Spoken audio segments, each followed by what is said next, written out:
Thank you. Okay, seeing no other questions, thank you very much. Thank Okay, you. so we'll move to our third and final delegation this evening. We'll invite Mr. Greg Lightfoot, who will speak to council with respect to clause number 2, report number 13 from the CAO with respect to the Audit and Accountability Fund.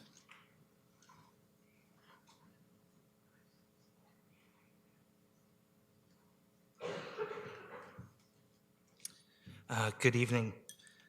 First off, thank you to Councillor Hutchison for helping me today to get on the docket. I really appreciate it. I don't plan on taking up too much of your time. I want to speak to you on Friday, January 3rd. I picked up the Kingston Wake Standard, and on the front page there was an article that says report finds potential savings in City Hall's administration. And it's with reference to the Conduct and Accountability Fund. And it looks as though KPMG produced a report and did an assessment of basically city administration.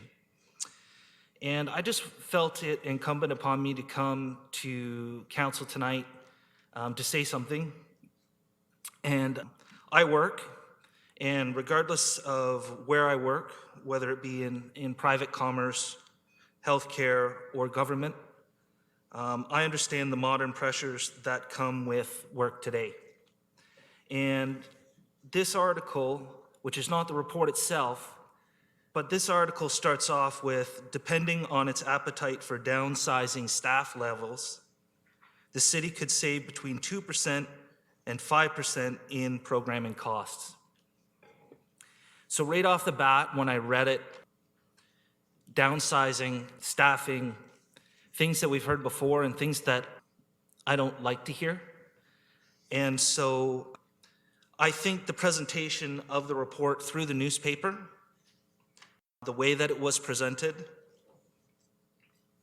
before a council meeting on the matter was held, adds inappropriate pressure to city employees. And I don't think it's fair. And I just felt that somebody should say that. And that's why I came here tonight, and that's all I wanted to say. Thank you very much. Okay, thank you very much. Are there any questions for the delegation? Councillor Straub. Thank you for your presentation. So I assume you've had a chance to look over the details of the report itself. And did you find any editorializing in the article or things that were portrayed in the article that were different from what was in the report? So I have not read the report itself, and I will not say that I did. But from what was written in the paper, which is apparently from the report, which is presented to the public, there were a few things in here where there were actually citations of a few statements that really kind of rung with me to kind of motivate me to come in to say something. And so with respect to the report itself, to be honest with you, I'm not overly focused on what the report is itself at this point in time. What bothers me is the fact that people are going to work, and on the front page of the newspaper, I think the last thing that a lot of people want to hear today is downsizing and staffing and reductions when it comes to the city and city employees and to programs, because I'm 41 years old and I grew up in Kingston and I remember the city when I was a kid, and the city is much better off today than it was when I was younger. The services are very good, and any city employee I've dealt with, for the most part, has done an exceptional job. And I just felt it necessary because most people read the WIG standard. Sure, they probably, to be honest with you, I don't think many people have read the report. And I trust that you have, and I trust that you will do everything diligently when it comes to handling the report. But most people probably read the article and then form an opinion on it and then go about their day. And from reading the article, and whoever decided that they were going to speak to the WIG standard and have it released the way that it was, I don't think it's fair to employees. I don't think it's fair to people that go to work every day to have to worry now, and city workers who read this article are probably worried that they might lose their job.